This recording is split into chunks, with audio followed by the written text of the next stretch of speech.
Praise the Lord. எனக்கு கொடுக்கப்பட்ட வார்த்தை கர்த்தர் கடைசியாய் சிலுவையில பேசின வார்த்தை. The Bible says that இந்த வார்த்தையை சொல்லி அவரோட கடைசி மூச்சு அவர் விட்டார். He breathed his last breath என்று சொல்லி. இதுக்கு முன்பதாக நாங்க கேட்டதான வார்த்தை 6வது வார்த்தை that it is finished அப்படின்னு. நான் அந்த ஒரு வேர்ட் ஆஃப் விக்டரியா தான் பாக்குறேன்.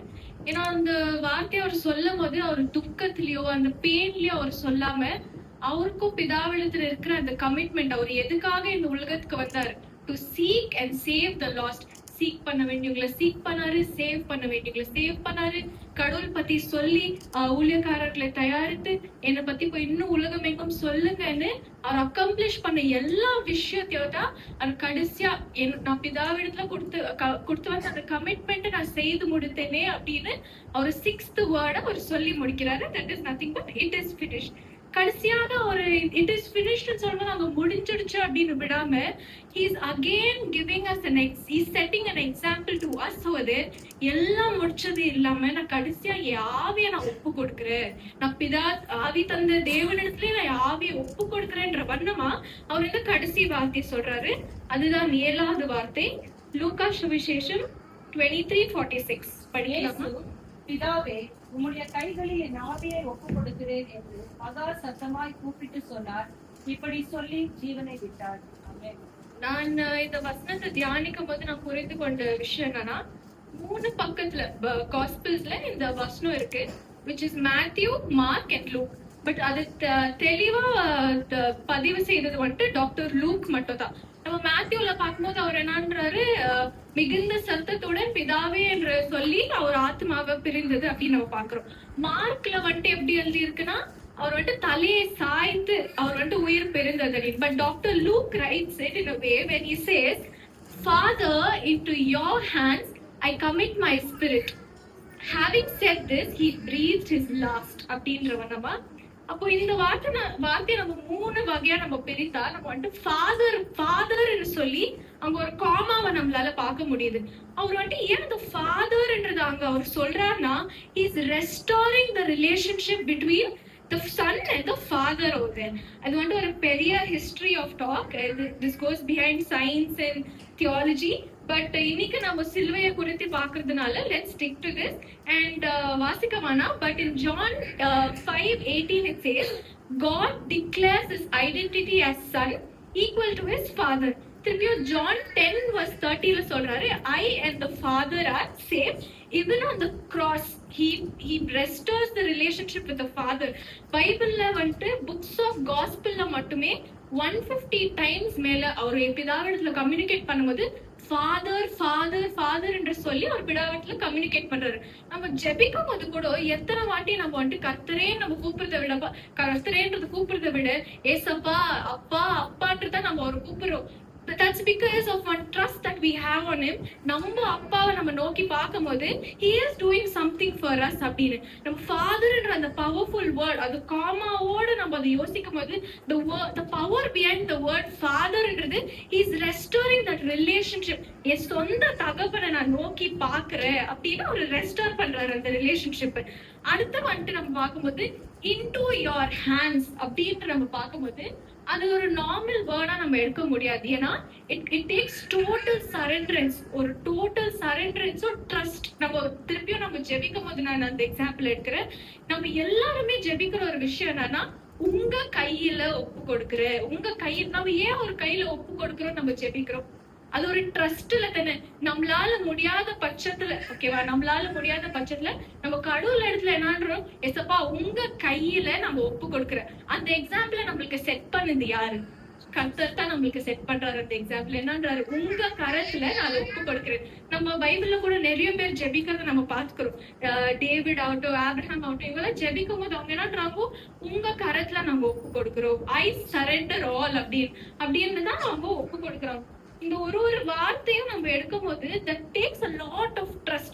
நம்ம ஒரு விஷயத்த நம்ம செய்யும் போது, எசப்பா என்னால முடியாத பட்சத்துல உங்க கரத்துல நான் ஒப்பு கொடுக்கிறேன் என்று அங்க ஒரு எக்ஸாம்பிள் செட் பண்ண 6வது வார்த்தையோட நிறுத்தி கொள்ளாம he setting us an example there by submitting his whole spirit. கடைசியா நான் எதுக்கு இந்த உலகத்துக்கு வந்தனோ நான் முடிச்சுட்டேன், என்னோட all my missions are accomplish that I told to God and I came, நான் கடைசியா அதை முடிச்சிட்டு போறேன் அப்படின்றதுக்காக ஆண்டவர் வந்துட்டு இன்டு யுவர் ஹேண்ட்ஸ் அப்படின்னு அவரோட ஆத்மாவை அவர் கொடுக்குறாரு. நம்ம இது கடைசியா நம்ம பார்க்கும்போது ஐ கமிட் மை ஸ்பிரிட் அப்படின்றது. அவரு தான் தேவன், அது நம்மளுக்கு தெரியும். ஒரு மூன்றில் ஒன்றாய் இருக்கிறார், Father, Son and the Holy Spirit. அவரோட ஆத்மாவை அவர் ஏன் ஒப்பு கொடுக்கிறாரு அப்படின்னு நம்ம பாக்குறோம்னா, அவர் இந்த பாடை அனுபவிக்கும் போது அவர் 100% மனிதரா இருந்திருக்கிறார். அது நம்மளுக்கு எல்லாருக்கும் தெரிஞ்ச விஷயம். அந்த பாடை அவர் ஏற்றுக்கொள்ளும் போதே ஆஸ் அ ஹியூமன் அவர் இதை ஏற்றுக்கொள்ளணும் அப்படின்றதுதான் இந்த விஷயமே. பட் இந்த இடத்துல அவர் ஐ கமிட் மை ஸ்பிரிட் சொல்லும் போது we can see it in Ecclesiastes 12 verse 7. இவ்விதமாய் மண்ணானது தான் முன்னிருந்த பூமிக்கு திரும்பி ஆவி தன்னை தந்த தேவனிடத்திற்கு மறுபடியும் போகாததற்கு முன்னும் அவரை உன் வாலிப பிராயத்திலே நினை. ஓகே, இந்த நம்ம இதுல இருக்கிற இம்பார்ட்டன்ட் பார்ட்டை மட்டும் நம்ம பார்க்கும்போது என்ன சொல்லுதுன்னா, the spirit returns to the God who gave it. So it is an act of willing. It is an, as a human, நம்ம எத்தனை பேர் நம்ம கடைசி நேரத்துல நம்ம சொல்ல முடியுமோ, இப்போ there is some science that says ஒருத்தர் சாவுறாங்கன்னா அவங்களுக்கு 7 நாள் முன்னாடி அவங்களுக்கு தெரிஞ்சிரும் அப்படின்னு. எத்தனை பேர் நம்ம இந்த இடத்துல ஜெபிப்போ, எசப்பா ஆவியை நான் உங்க கரத்துல நான் ஒப்பு கொடுக்கிறேன். I think the strongest person at heart, the strongest person at mind can commit their spirit at their end days. கடவுளுக்கு தெரிஞ்சிருச்சு, எல்லாமே முடிஞ்சிருச்சு, நான் ஆத்மாவை ஒப்பு கொடுக்கிறேன்னு போது அவர் என்ன பண்றாரு, it is an act of returning back the spirit to whom? To the Father who gave it.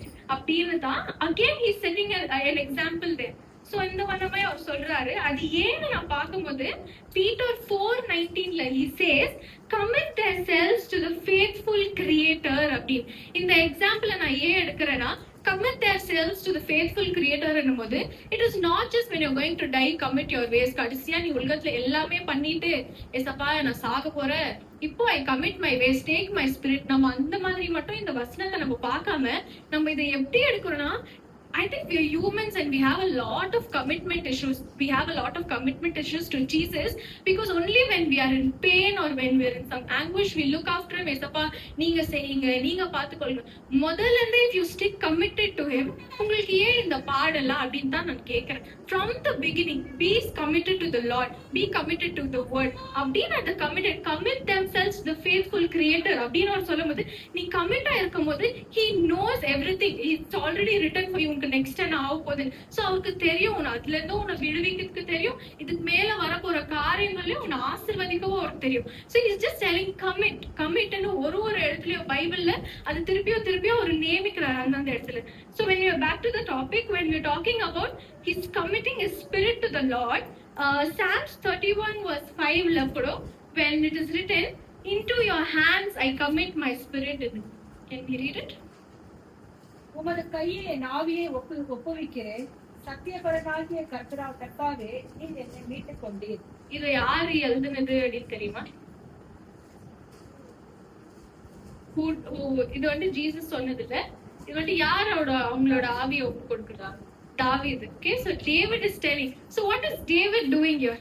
He is doing the same thing as what Jesus did. He is committing his spirit. He was not about to die there, but he is committing his spirit in pain. அந்த இடத்துல ஏசப்பா உங்க கரத்துல நான் ஆவியை ஒப்பு கொடுக்கிறேன் அப்படின்னு யாரை நோக்கி பாக்குறது? பிதாவை நோக்கி பாக்குறது. Just like that. சோ இந்த 3 வார்த்தையும் நம்ம எடுத்து பாக்குறோம்னா, we as humans we cannot follow all these things on our day-to-day life, but let us learn from this that our relationship with God, I think no religion can say that. No religion in religious books la vandu father என்ற வார்த்தை இவ்வளவா எழுதுனதே இல்ல. அவங்களுக்கு lord god அப்படின்னு கொடுக்கப்பட்ட வார்த்தை தான். But how privileged we are.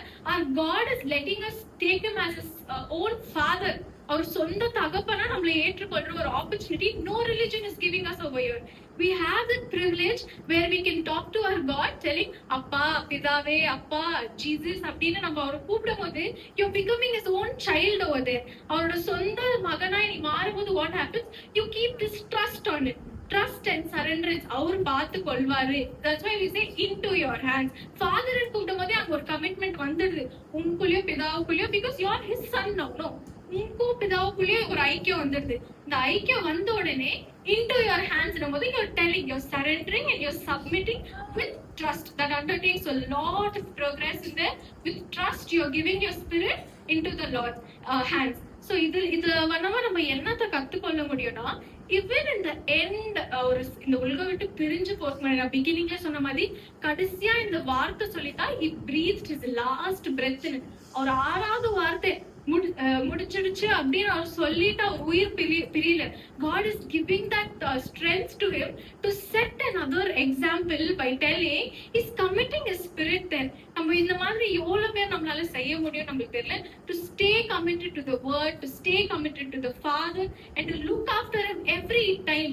அப்படின்ற ஒரு எக்ஸாம்பிள் அந்த இடத்துல கூட கடவுள் நம்மளுக்கு திருப்பியும் கொடுத்துட்டு போறாருன்றது தான் இந்த 7வது வார்த்தையா நான் பாக்குறேன். So and last I want you to make a note of this word. Father என்றபோது மீட்டெடுத்தது, which is restoring of the relationship, into your hands ன்னு அவர் சொல்லும்போது total surrenderance with trust, and I commit my spirit ன்னும்போது it is an act of willing. இது நீங்க எழுதி வச்சுட்டு நீங்க இதை பத்தி யோசிக்கும் போது இந்த ஒரு வார்த்தையும் தனித்தனியா நம்ம ஏன் அவரை ஃபாதர்ன்னு கூப்பிடுறோம், நம்ம அவர் ஜீசஸ் அவர் கடவுள் தானே, கடவுளை நம்ம கும்பிட்டுக்கலாமே, நம்ம ஏன் ஃபாதர்ன்னு கூப்பிடுற இடத்த அவர் நம்மளுக்கு கொடுத்துக்கிறாரு, அதோட பவர் என்னன்னு நீங்க தியானிக்கலாம். அதே போல into your hands நம்ம ஏன் இதோட ஒரு ஃபார்மேட் எடுத்து உங்க கரத்துல கொடுத்துறோம். It's not a format. It takes a lot of power to say into your hands because we trust in them. ஒரு மனுஷன் கிட்ட நம்ம சொல்ல முடியுமா? எத்தனையோ நேரத்துல அந்த மனுஷனை நம்பி நம்ம ஏமாந்துருக்கோம். உங்க கையில நான் குடுத்துட்டேங்க, நீங்க பாத்துக்கோங்க. But do we trust him? But do we trust them? ஒரு பயத்திலே அப்பா உங்க கையில நம்ம குடுத்துட்டோம், நீங்க பாத்துக்கோங்க ஒரு மனுஷன்கிட்ட நம்ம சொல்லும் போது நம்ம ட்ரஸ்டோட சொல்றது இல்லை, ஒரு பயத்திலேயே நம்ம சொல்றோம். ஆனா நீங்க தேவன் என்ன சொல்றாருன்னா into your hands அவர் எடுக்கும் போது it takes a lot of trust. என்னை நம்பி நீ கொடு, என்னை நம்பி ஏசப்பா உங்க கரத்துல நான் ஒப்பு கொடுக்குறேன் அப்படின்னும் போது with trust and surrenderance. I commit my spirit போது commitment issues நான் சொல்ல வேண்டாமா, we have to stay committed. நம்மளுக்கு என்ன விதமான பாடல் துன்பம் இல்ல நல்ல even if you are in the joyous days of our life நமக்கு கூட we have to stay committed. That's what I'm telling. It is an act of commitment there, and I want to end this word. Thank you.